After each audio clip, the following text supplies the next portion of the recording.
Kerala geography ധാതുക്കളും വ്യവസായങ്ങളും. കളിമൺ നിക്ഷേപം കൂടുതലുള്ളത് കുണ്ടറ. കളിമൺ നിക്ഷേപം കൂടുതലുള്ളത് കുണ്ടറ. ബോക്സൈറ്റ് നിക്ഷേപം കൂടുതലുള്ളത് കുമ്പള, നീലേശ്വരം, കാഞ്ഞങ്ങാട്. ബോക്സൈറ്റ് നിക്ഷേപണം കൂടുതൽ കുമ്പള, നീലേശ്വരം, കാഞ്ഞങ്ങാട്. ചുണ്ണാമ്പ് കല്ല് കൂടുതലുള്ളത് പാലക്കാട്, കണ്ണൂർ. ചുണ്ണാമ്പ് കല്ല് പാലക്കാട്, കണ്ണൂർ. വൻതോതിൽ സിലിക്ക നിക്ഷേപം കാണപ്പെടുന്നത് ചേർത്തല ഭാഗങ്ങൾ. വൻതോതിൽ സിലിക്ക നിക്ഷേപങ്ങൾ കാണപ്പെടുന്നത് ആലപ്പുഴ ജില്ലയിലെ ചേർത്തല ഭാഗങ്ങൾ. ഇരുമ്പ് നിക്ഷേപം കണ്ടെത്തിയിട്ടുള്ള ജില്ലകൾ കോഴിക്കോട്, മലപ്പുറം. ഇരുമ്പ് നിക്ഷേപമുള്ളത് കോഴിക്കോട്, മലപ്പുറം. ഗ്രാഫൈറ്റ് നിക്ഷേപം തിരുവനന്തപുരം, കൊല്ലം, കോട്ടയം, ഇടുക്കി, എറണാകുളം. ഗ്രാഫൈറ്റ് നിക്ഷേപം തിരുവനന്തപുരം, കൊല്ലം, കോട്ടയം, ഇടുക്കി, എറണാകുളം. സ്വർണ്ണ നിക്ഷേപം കൂടുതലുള്ളത് നിലമ്പൂർ. സ്വർണ്ണ നിക്ഷേപം കൂടുതലുള്ളത് നിലമ്പൂർ. കേരളത്തിൽ ഏറ്റവും കൂടുതൽ കറുത്ത മണ്ണ് കാണപ്പെടുന്നത് ചിറ്റൂർ. കേരളത്തിൽ ഏറ്റവും കൂടുതൽ കറുത്ത മണ്ണ് കാണപ്പെടുന്നത് ചിറ്റൂർ. ലിഗ്നൈറ്റ് നിക്ഷേപം ഏറ്റവും കൂടുതലുള്ളത് വർക്കല. ലിഗ്നൈറ്റ്, വർക്കല. കേരളത്തിലെ തീരദേശ മണലിൽ നിന്നും ഉൽപ്പാദിപ്പിക്കുന്ന ആണവധാതുവാണ് തോറിയം. കേരളത്തിൽ തീരദേശ മണലിൽ നിന്നും ഉൽപ്പാദിപ്പിക്കുന്ന ആണവധാതുവാണ് തോറിയം. കേരളത്തിൽ ഇൽമനൈറ്റിൻ്റെയും മോണോസൈറ്റിൻ്റെയും നിക്ഷേപം ഏറ്റവും കൂടുതലായി കാണുന്ന ജില്ലയാണ് കൊല്ലം. കേരളത്തിൽ ഇൽമനൈറ്റിൻ്റെയും മോണോസൈറ്റിൻ്റെയും നിക്ഷേപം ഏറ്റവും കൂടുതലായി കാണപ്പെടുന്ന ജില്ലയാണ് കൊല്ലം. കൊല്ലം ജില്ലയിലെ കടലോര പ്രദേശങ്ങളായ നീണ്ടകര, ചവറ, കോവിൽത്തോട്ടം എന്നീ സ്ഥലങ്ങൾ ഇൽമനൈറ്റ്, മോണോസൈറ്റ് എന്നിവയ്ക്ക് പേരുകേട്ടതാണ്. ഇൽമനൈറ്റ്, മോണോസൈറ്റ് എന്നിവയ്ക്ക് പേരുകേട്ട സ്ഥലങ്ങളാണ് കൊല്ലം ജില്ലയിലെ കടലോര പ്രദേശങ്ങളായ നീണ്ടകര, ചവറ, കോവിൽത്തോട്ടം. കേരളത്തിലെ കടലോര തീരങ്ങളിലെ കരിമണലിൽ നിന്ന് ലഭിക്കുന്ന ധാതുക്കളാണ് ഇൽമനൈറ്റും മോണോസൈറ്റും. കേരളത്തിലെ കടലോര തീരങ്ങളിലെ കരിമണലിൽ നിന്ന് ലഭിക്കുന്ന ധാതുക്കളാണ് ഇൽമനൈറ്റ്, മോണോസൈറ്റ്. ഏറ്റവും കൂടുതൽ ധാതു നിക്ഷേപം കണ്ടെത്തിയിട്ടുള്ള സ്ഥലം ചവറ. ഏറ്റവും കൂടുതൽ ധാതു നിക്ഷേപം കണ്ടെത്തിയിട്ടുള്ള സ്ഥലം ചവറ. കേരളത്തിലെ തീരദേശ മണലിൽ നിന്നും ഉൽപ്പാദിപ്പിക്കുന്ന ആണവധാതു തോറിയം. കേരളത്തിൽ പ്രധാനമായും ചീനക്കളിമണ്ണ് കാണപ്പെടുന്നത് കൊല്ലം ജില്ലയിലെ കുണ്ടറയിലാണ്. കേരളത്തിൽ പ്രധാനമായും ചീനക്കളിമണ്ണ് കാണപ്പെടുന്ന പ്രദേശം കൊല്ലം ജില്ലയിലെ കുണ്ടറയിലാണ്.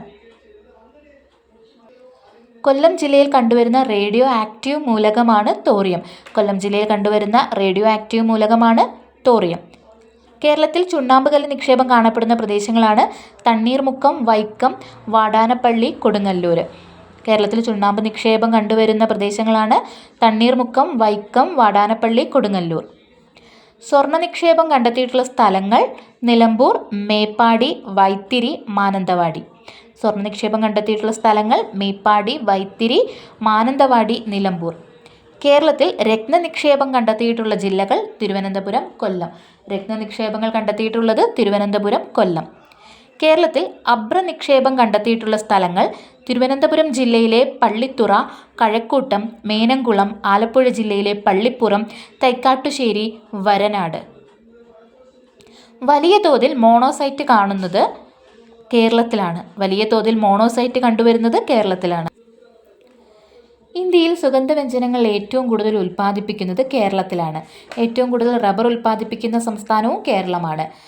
ISROയുടെ ആദ്യത്തെ കൊമേഴ്ഷ്യൽ ടൈറ്റാനിയം സ്പോഞ്ച് പ്ലാന്റ് സ്ഥാപിച്ച സംസ്ഥാനം കേരളമാണ്. ശിശുമരണ നിരക്ക് ഏറ്റവും കുറഞ്ഞ ഇന്ത്യൻ സംസ്ഥാനം കേരളം. ഇന്ത്യയിലെ ആദ്യ ബയോളജിക്കൽ പാർക്ക് സ്ഥാപിതമായത് കേരളത്താണ്. തിരുവനന്തപുരം ജില്ലയിലെ വർക്കലയിൽ ലിഗ്നൈറ്റ് നിക്ഷേപങ്ങൾ കണ്ടുവരുന്നു. തിരുവനന്തപുരം ജില്ലയിലെ വർക്കലയിൽ ലിഗ്നൈറ്റ് നിക്ഷേപം കണ്ടുവരുന്നു. കേരളത്തിൽ കണ്ടെത്തിയിട്ടുള്ള ഏക ഇന്ധന ധാതുവാണ് ലിഗ്നൈറ്റ്. കേരളത്തിൽ കണ്ടെത്തിയിട്ടുള്ള ഏക ഇന്ധന ധാതുവാണ് ലിഗ്നൈറ്റ്. തവിട്ട് കരി അഥവാ ബ്രൗൺ കോൾ എന്നറിയപ്പെടുന്നതാണ് ലിഗ്നൈറ്റ്. തവിട്ടു കൽക്കരി അഥവാ ബ്രൗൺ കോൾ എന്നറിയപ്പെടുന്നത് ലിഗ്നൈറ്റ്. സ്ഫടിക മണലിൻ്റെ സമ്പന്ന നിക്ഷേപങ്ങളുള്ളത് എവിടെയൊക്കെയാണ്? ആലപ്പുഴ, ചേർത്തല മേഖലയിൽ. സ്ഫടിക മണലിൻ്റെ സമ്പന്ന നിക്ഷേപമുള്ളത് ആലപ്പുഴ, ചേർത്തല മേഖലയിലാണ്. കേരളത്തിൽ ഏറ്റവും അധികം കാണപ്പെടുന്ന മണ്ണ് ലാറ്ററൈറ്റ് മണ്ണ് അഥവാ ചെങ്കൽ മണ്ണ്. ഇന്ത്യയിൽ ഏറ്റവും കൂടുതൽ തോറിയ നിക്ഷേപമുള്ളത് കൊല്ലത്തെ ചവറയിലാണ്. തോറിയത്തിൻ്റെ അയിരാണ് മോണോസൈറ്റ്. കേരളത്തിൽ ഇൽമനൈറ്റ്, മോണോസൈറ്റ് എന്നിവ ധാരാളമായി കാണപ്പെടുന്ന സ്ഥലമാണ് ചവറ, നീണ്ടകര. കൊല്ലം ജില്ലയിലെ ചവറ, നീണ്ടകര. കേരളത്തിൽ ഏറ്റവും കൂടുതൽ ബോക്സൈറ്റ് നിക്ഷേപമുള്ളത് കാസർഗോഡ് ജില്ലയിലാണ്. കേരളത്തിൽ ഏറ്റവും കൂടുതൽ ബോക്സൈറ്റ് നിക്ഷേപമുള്ളത് കാസർഗോഡാണ്. അലൂമിനിയത്തിൻ്റെ പ്രധാന അയിരാണ് ബോക്സൈറ്റ്. അലൂമിനിയത്തിൻ്റെ പ്രധാന അയിരാണ് ബോക്സൈറ്റ്. ബോക്സൈറ്റ് നിക്ഷേപം കാണപ്പെടുന്ന കേരളത്തിലെ സ്ഥലങ്ങളാണ് Kumbla, Nileshwaram, Kanhangad. Indo Norwegian fisheries community project നീണ്ടകരയിലാണ്. Indo Norwegian fisheries community project നീണ്ടകരയിലാണ്. കേരളത്തിലെ ആദ്യത്തെ തീരദേശ പോലീസ് സ്റ്റേഷൻ നീണ്ടകര. കേരളത്തിലെ ആദ്യത്തെ തീരദേശ police station Neendakara. Indo Norwegian fisheries community project ഉദ്ഘാടനം ചെയ്തത് 1953 Indo Norwegian fisheries community project ഉദ്ഘാടനം ചെയ്തത് 1953 1963 ഇൻഡോ സ്വിസ് കന്നുകാലി പ്രൊജക്റ്റ് ആരംഭിച്ചത് മാട്ടുപ്പെട്ടിയാണ്. 1963 ഇൻഡോ സ്വിസ് കന്നുകാലി പ്രൊജക്റ്റ് ആരംഭിച്ചത് മാട്ടുപ്പെട്ടി. കേരളത്തിലെ ആദ്യത്തെ മാതൃകാ കന്നുകാലി ഗ്രാമമാണ് മാട്ടുപ്പെട്ടി. കേരളത്തിലെ ആദ്യത്തെ മാതൃകാ കന്നുകാലി ഗ്രാമമാണ് മാട്ടുപ്പെട്ടി. കേരളത്തിലെ ആദ്യ മാതൃകാ മത്സ്യബന്ധന ഗ്രാമമാണ് കുമ്പളങ്ങി. കേരളത്തിലെ ആദ്യ മാതൃകാ മത്സ്യബന്ധന ഗ്രാമമാണ് Kumbalangi. Central institute of fisheries technology Kochi. Central institute of fisheries technology Kochi. Kerala agro machinery corporation limited Athani. Travancore Cochin chemicals Udyogamandal Ernakulam. Meat products of India limited Koothattukulam. Regional agricultural research station Pilicode Kasaragod. Indian rare earth limited Chavara. കേന്ദ്ര marine fisheries research institute Kochi. കേന്ദ്ര marine fisheries research institute Kochi. Kerala state water transport corporation Alappuzha. Kerala state water transport corporation Alappuzha സ്ഥാപിതമായത് 1968. Kerala state handicraft development corporation Thiruvananthapuram. Kerala state handloom development corporation Kannur. Kerala state cashew development corporation Kollam. Kerala state civil supplies corporation Ernakulam. കേരളത്തിൻ്റെ സംസ്ഥാന മത്സ്യം എന്ന പദവി ലഭിച്ച കരിമീൻ ഇന്ത്യയിലല്ലാതെ ലോകത്ത് വേറെ ഏതു രാജ്യത്താണ് കാണപ്പെടുന്നത്? ശ്രീലങ്ക. കരിമീൻ കാണപ്പെടുന്ന മറ്റൊരു രാജ്യമാണ് ശ്രീലങ്ക. കേരളത്തിൻ്റെ സംസ്ഥാന മത്സ്യമാണ് കരിമീൻ. കേരളത്തിൻ്റെ സംസ്ഥാന മത്സ്യം എന്നറിയപ്പെടുന്നത് കരിമീനാണ്. ഇന്ത്യയിൽ നിന്നും ഏറ്റവും അധികം കയറ്റുമതി ചെയ്യപ്പെടുന്ന കേരളത്തിലെ അലങ്കാര മത്സ്യമാണ് മിസ് കേരള. ഇന്ത്യയിൽ നിന്നും ഏറ്റവും അധികം കയറ്റുമതി ചെയ്യപ്പെടുന്ന കേരളത്തിലെ അലങ്കാര മത്സ്യമാണ് മിസ് കേരള. ഇന്ത്യയിലെ ആദ്യ സീ ഫുഡ് പാർക്ക് ആലപ്പുഴ. കേരളത്തിലെ ആദ്യ പൊമ്പാനോ മത്സ്യവിത്ത് ഫാക്ടറി ആരംഭിച്ചത് അഴീക്കോട് കൊടുങ്ങല്ലൂർ. കേരളത്തിലെ ആദ്യ കല്ലുമ്മക്കായ കടൽ മത്സ്യ വിത്തുൽപാദന കേന്ദ്രം സ്ഥാപിതമാകുന്നത് പുതിയ അങ്ങാടി. കേരളത്തിലെ ആദ്യ മൾട്ടി ഫിഷറീസ് ഫിഷ് ഹാച്ചറി നിലവിൽ വന്നത് ഓടയം. ഉൾനാടൻ മത്സ്യത്തൊഴിലാളികൾ ഏറ്റവും അധികമുള്ള ജില്ല എറണാകുളം. മത്സ്യത്തൊഴിലാളികൾക്ക് ബയോമെട്രിക് കാർഡ് സംവിധാനം നടപ്പിലാക്കിയ ഇന്ത്യയിലെ ആദ്യ സംസ്ഥാനം കേരളം. കേരളത്തിലെ ആദ്യ മാതൃകാ മത്സ്യബന്ധന ഗ്രാമം കുമ്പളങ്ങി. മത്സ്യത്തൊഴിലാളി സഹകരണ സംഘങ്ങളുടെ apex federation Matsyafed. Kerala fisheries corporation സ്ഥാപിതമായ വർഷം 1966. കേരള തീരത്തുനിന്ന് ഏറ്റവും കൂടുതൽ ലഭിക്കുന്ന മത്സ്യം മത്തി. കേരളത്തിൽ നിന്ന് ഏറ്റവും കൂടുതൽ കയറ്റുമതി ചെയ്യപ്പെടുന്ന മത്സ്യം ചെമ്മീൻ. കേരളത്തിൽ ട്രോളിംഗ് നിരോധനം പ്രാബല്യത്തിൽ വന്ന വർഷം 1988. കേരളത്തിലെ കടൽ മത്സ്യബന്ധന നിയന്ത്രണ നിയമങ്ങൾ നിലവിൽ വന്ന വർഷം 1980. കേരളത്തിലെ ഏറ്റവും വലിയ മത്സ്യത്തൊഴിലാളി ഫ്ലാറ്റ് സമുച്ചയം നിലവിൽ വരുന്ന ജില്ല ആലപ്പുഴ. കേരളത്തിൽ കടൽ മത്സ്യബന്ധന നിയമങ്ങൾ നിലവിൽ വന്ന വർഷം 1980. മത്സ്യങ്ങളിലെ മായം കണ്ടെത്തുന്നതിനു വേണ്ടി സ്വിഫ്റ്റ് നിർമ്മിച്ച സ്വിഫ്റ്റ് ടെസ്റ്റ് കിറ്റ്. ഫിഷറീസ് വകുപ്പിൻ്റെ നേതൃത്വത്തിൽ ആരംഭിച്ച കേരളത്തിലെ ആദ്യ മറൈൻ ആംബുലൻസ് സർവീസ് പ്രതീക്ഷ വിഴിഞ്ഞം. രണ്ടാമത്തേത് പ്രത്യാശ വൈപ്പിൻ. മൂന്നാമത്തേത് കാരുണ്യ ബേപ്പൂർ. ജൈവ കൃഷി മാതൃകയിൽ മത്സ്യകൃഷി ജനകീയമാക്കാനുള്ള കേരള ഫിഷറീസ് വകുപ്പിൻ്റെ പദ്ധതിയാണ് മുറ്റത്തൊരു മീൻതോട്ടം. കേരളത്തിലെ ഏറ്റവും വലിയ പരമ്പരാഗത വ്യവസായം കയർ. കേരളത്തിലെ പരമ്പരാഗത വ്യവസായത്തിൽ ഒന്നാം സ്ഥാനത്ത് നിൽക്കുന്നത് കയർ. കേരളത്തിലെ ഏറ്റവും കൂടുതൽ വ്യവസായ യൂണിറ്റുകളുള്ള ജില്ല എറണാകുളം. കേരളത്തിലെ ഏറ്റവും കുറവ് വ്യവസായ യൂണിറ്റുകളുള്ള ജില്ല വയനാട്. കേരളത്തിലെ ഏറ്റവും കൂടുതൽ കയർ വ്യവസായമുള്ള ജില്ല ആലപ്പുഴ. കേരള സർക്കാർ സംസ്ഥാന കയർ വർഷമായി ആചരിച്ച വർഷം 2010. കയർ ഉൽപ്പന്നങ്ങളുടെ വിപണനത്തിൻ്റെയും പ്രചരണത്തിൻ്റെയും കയറ്റുമതിയുടെയും പുരോഗതിക്ക് വേണ്ടി കേന്ദ്ര സർക്കാർ സ്ഥാപിച്ച സ്ഥാപനമാണ് കയർ ബോർഡ്. കേരളത്തിലെ ആദ്യത്തെ കയർ ഫാക്ടറി സ്ഥാപിതമായത് ആലപ്പുഴ. ആദ്യത്തെ കയർ ഫാക്ടറിയുടെ പേര് ഡാറാസ് മെയിൽ 1859. കേരളത്തിലെ ആദ്യത്തെ കയർ ഗ്രാമം Vayalar Alappuzha. Rubber research institute of ഇന്ത്യയുടെ ആസ്ഥാനം കോട്ടയം. കേരളത്തിൽ ഏറ്റവും കൂടുതൽ കശുവണ്ടി ഉൽപ്പാദിപ്പിക്കുന്ന ജില്ല കണ്ണൂർ.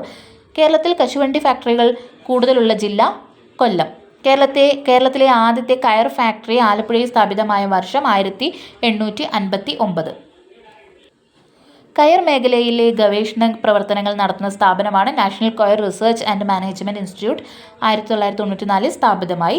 ആസ്ഥാനം തിരുവനന്തപുരം. കേരള സ്റ്റേറ്റ് കയർ കോർപ്പറേഷൻ സ്ഥാപിതമായ വർഷം 1969. കേരള കയർ ബോർഡ് സ്ഥാപിതമായ വർഷം 1954. ആലപ്പുഴയിലെ കയർഫെഡ് സ്ഥാപിതമായ വർഷം 1979. കേരള കയറിന്റെ മുദ്രാവാക്യം കേരള കയർ, ദൈവത്തിന്റെ സ്വന്തം നാട്ടിലെ സുവർണ്ണനൂൽ.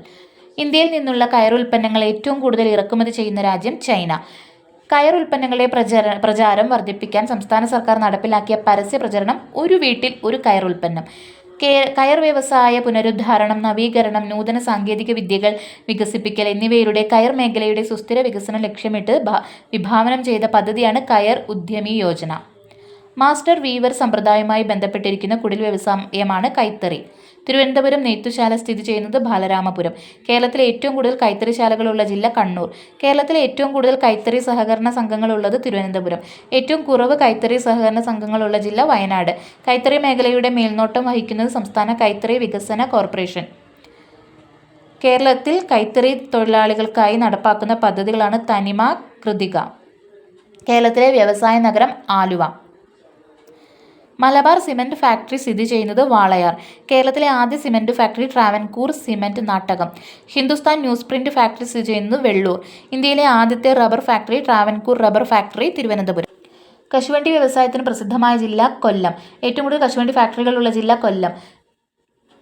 കേരളത്തിൽ കശുവണ്ടി കൃഷി വ്യാപിപ്പിക്കുന്നതിനായി രൂപം നൽകിയ agency Kerala state agency for the expansion of cashew cultivation. ആസ്ഥാനം കൊല്ലം. കശുവണ്ടി ഉൽപ്പാദനത്തിൽ ഇന്ത്യയിൽ കേരളത്തിൻ്റെ സ്ഥാനം 5. കാഷ്യൂ വർക്കേഴ്സ് അപെക്സ് കോപ്പറേറ്റീവ് സൊസൈറ്റിയുടെ ആസ്ഥാനം കൊല്ലം. ടൂറിസത്തെ വ്യവസായമായി അംഗീകരിച്ച ആദ്യ സംസ്ഥാനം കേരളം. ഇന്ത്യയിലെ ആദ്യത്തെ സമ്പൂർണ്ണ ബാങ്കിംഗ് സംസ്ഥാനം. ഇന്ത്യയിലെ ആദ്യ ശിശുസൗഹൃദ സംസ്ഥാനം. ഇന്ത്യയിൽ ആദ്യമായി ഇക്കോ ടൂറിസം പദ്ധതി നടപ്പിലാക്കിയ സംസ്ഥാനം. ഇന്ത്യയിൽ ഏറ്റവും കൂടുതൽ തോറിയം ഉൽപ്പാദിപ്പിക്കുന്ന സംസ്ഥാനം. സമഗ്ര ജലനയം ആവിഷ്കരിച്ച സംസ്ഥാനം എല്ലാം കേരളമാണ്. പരിസ്ഥിതി ടൂറിസത്തിൽ ഉൾപ്പെടാത്ത സ്ഥലമാണ് വാഗമൺ. ടൂറിസത്തെ വ്യവസായമായി അംഗീകരിച്ചത് 1986. ഇന്ത്യയിലെ ടൂറിസം സൂപ്പർ ബ്രാൻഡായ ഇന്ത്യൻ സംസ്ഥാനം കേരളം. കേരളത്തിലെ ആദ്യത്തെ റെസ്പോൺസിബിൾ ടൂറിസം ഡെസ്റ്റിനേഷൻ കുമരകം. ഇന്ത്യയിലെ ആദ്യ പ്ലാസ്റ്റിക് രഹിത വിനോദസഞ്ചാര കേന്ദ്രമാണ് കുമരകം. 2019 ദേശീയ ടൂറിസം മന്ത്രിമാരുടെ കോൺക്ലേവിന് വേദിയായത് തിരുവനന്തപുരത്തെ കോവളം. CNN ആഗോള വിനോദസഞ്ചാര പട്ടികയിൽ ഉൾപ്പെട്ട ഇന്ത്യയിലെ ഏക സംസ്ഥാനമാണ് കേരളം. തെന്മല ഇക്കോ ടൂറിസത്തിൻ്റെ കവാടം, ഒറ്റയ്ക്കൽ ലുക്ക് ഔട്ട്. ആയുർവേദ ടൂറിസത്തിന് പേരുകേട്ട സംസ്ഥാനമാണ് കേരളം. കേരളത്തിലേക്ക് ഏറ്റവും കൂടുതൽ വിനോദസഞ്ചാരികൾ എത്തുന്ന രാജ്യം UK. ഏറ്റവും കൂടുതൽ വിദേശ വിനോദസഞ്ചാരികൾ സന്ദർശിക്കുന്ന കേരളത്തിലെ നഗരം കൊച്ചി. ഇന്ത്യയിൽ നിന്ന് വേൾഡ് ടൂറിസം സിറ്റീസ് ഫെഡറേഷനിൽ അംഗമായ ആദ്യ നഗരം കൊച്ചി. വിദേശികൾക്കായി കേരള ടൂറിസം വകുപ്പ് ആരംഭിച്ച 15 ദിന ബോധവൽക്കരണ പരിപാടിയാണ് ആയുർബോധ. ഗൾഫ് രാജ്യങ്ങളിൽ നിന്നുള്ള വിനോദസഞ്ചാരികളെ ആകർഷിക്കുന്നതിനായി കേരള ടൂറിസം വകുപ്പ് ദുബായിൽ ആരംഭിച്ച ക്യാമ്പയിനാണ് എല്ലാ Kerala. Kerala tourism development corporation സ്ഥാപിതമായത് 1966 നവംബർ 1. കേരള ടൂറിസം ഡെവലപ്മെൻറ്റ് കോർപ്പറേഷൻ്റെ ആസ്ഥാനം തിരുവനന്തപുരം. കേരള ടൂറിസത്തിൻ്റെ ആപ്തവാക്യം official host to God's own country. ദൈവത്തിൻ്റെ സ്വന്തം നാട്ടിലേക്ക് ഔദ്യോഗിക ആതിഥേയർ. കേരളത്തിലെ നിലവിലെ ടൂറിസം വകുപ്പ് മന്ത്രി. ഒരു സംസ്ഥാനത്തിൻ്റെ വിനോദസഞ്ചാര പരസ്യത്തിന് ഉപയോഗിച്ച ട്രെയിനാണ് തിരുവനന്തപുരം ഡൽഹി ഹസ്രത്ത് നിസാമുദ്ദീൻ രാജധാനി എക്സ്പ്രസ്. അത് കേരള സംസ്ഥാനത്തിൻ്റേതാണ്. മഹാരാഷ്ട്രയും ഡൽഹിയിലും ടൂറിസ്റ്റ് കേന്ദ്രങ്ങളെ തമ്മിൽ ബന്ധിപ്പിക്കുന്ന ഇന്ത്യൻ റെയിൽവേയുടെ ട്രെയിനാണ് ഡെക്കാൻ ഒഡീസി. ഗോവ, കർണാടക, കേരളം, തമിഴ്നാട് എന്നിവിടങ്ങളിലെ ടൂറിസ്റ്റ് കേന്ദ്രങ്ങളെ തമ്മിൽ ബന്ധിപ്പിക്കുന്ന ട്രെയിനാണ് ഗോൾഡൻ ചാരിയറ്റ്. ഇന്ത്യൻ റെയിൽവേയും രാജസ്ഥാൻ ടൂറിസം വികസന കോർപ്പറേഷനും സംയുക്തമായി നടപ്പിലാക്കിയ ആഡംബര ട്രെയിൻ സർവീസാണ് പാലസ് ഓൺ വീൽസ്. ഇന്ത്യയിലെ പ്രധാനപ്പെട്ട സംസ്ഥാനങ്ങളുടെ തലസ്ഥാനം, വ്യാവസായിക കേന്ദ്രം, തീർത്ഥാടന കേന്ദ്രം എന്നിവയുമായി ബന്ധിപ്പിച്ചുകൊണ്ട് ആരംഭിച്ച ട്രെയിൻ സർവീസാണ് രാജ്യറാണി എക്സ്പ്രസ്. ഇന്ത്യൻ പ്രസിഡന്റിന് സഞ്ചരിക്കാൻ ഇന്ത്യൻ റെയിൽവേ ഒരുക്കിയ സംവിധാനമാണ് ദ പ്രസിഡൻഷ്യൽ സലൂൺ. ബുദ്ധമത തീർത്ഥാടന കേന്ദ്രത്തിലേക്ക് സർവീസ് നടത്തിയിരുന്ന train the great Indian rover. AIDS ബോധവൽക്കരണ പദ്ധതിയുമായി ബന്ധപ്പെട്ട് ഇന്ത്യൻ റെയിൽവേ ആരംഭിച്ച ട്രെയിനാണ് റെഡ് റിബൺ എക്സ്പ്രസ്. കേരളത്തിലെ ഒരു പ്രധാന വിനോദസഞ്ചാരമായ മൂന്നാർ ഇടുക്കി ജില്ലയിലാണ്. കേരളത്തിലെ ആദ്യ ഹോൾമാർക്ക് ജില്ലയാണ് ഇടുക്കി. കേരളത്തിലെ ആദ്യ ബാലസൗഹൃദ ജില്ല ഇടുക്കി. കേരളത്തിൽ കുടിയേറ്റ സ്മാരക ടൂറിസം വില്ലേജ് നിലവിൽ വരുന്നത് ഇടുക്കി. ധാരാളം വിനോദസഞ്ചാരികളെ ആകർഷിക്കുന്ന പരുന്തുംപാറ സ്ഥിതി ചെയ്യുന്നത് ഇടുക്കി. നാഷണൽ അഡ്വഞ്ചർ അക്കാദമി സ്ഥിതി ചെയ്യുന്നത് ദേവികുളം. ബ്രിട്ടീഷുകാരുടെ കേരളത്തിലെ വേനൽക്കാല വസതിയായിരുന്നു Munnar. Kannan Devan tea museum, Kannan Devan tea company എന്നിവയുടെ ആസ്ഥാനം മൂന്നാർ. ഇന്ത്യയിലെ ആദ്യ ടീ മ്യൂസിയമായ നല്ലതണ്ണി സ്ഥിതി ചെയ്യുന്നത് മൂന്നാർ. കേരളത്തിൽ ഏറ്റവും ഉയരത്തിൽ സ്ഥിതി ചെയ്യുന്ന പട്ടണം മൂന്നാർ. ആനമുടി സ്ഥിതി ചെയ്യുന്ന പഞ്ചായത്ത് മൂന്നാർ. മൂന്നാറിൽ സംഗമിക്കുന്ന നദികളാണ് മുതിരമ്പുഴ, നല്ലതണ്ണി, കുണ്ടള. ഏത് വർഷമാണ് കേരളത്തിൽ ടെക്നോ പാർക്ക് ആരംഭിച്ചത്? 1990. ഇന്ത്യയിലെ ആദ്യത്തെ IT പാർക്കാണ് ടെക്നോ പാർക്ക്. ടെക്നോ പാർക്കിന്റെ നിർദ്ദിഷ്ട 4ാം ഘട്ട വികസന പദ്ധതിയാണ് techno city. Kerala state IT mission സ്ഥാപിതമായത് 1999. കേരള സ്റ്റേറ്റ് IT മിഷന്റെ ചെയർമാൻ മുഖ്യമന്ത്രി. ഇൻഫോ പാർക്ക് സ്ഥിതി ചെയ്യുന്നത് കാക്കനാട്, എറണാകുളം. കൊല്ലം ജില്ലയിലെ IT പാർക്ക് സ്ഥിതി ചെയ്യുന്ന സ്ഥലം കുണ്ടറ. കേരള സർക്കാരിന്റെ എല്ലാ വകുപ്പുകളെയും തമ്മിൽ ബന്ധിപ്പിക്കുന്ന കേരള സർക്കാർ നെറ്റ്വർക്കാണ് Kerala state wide area network.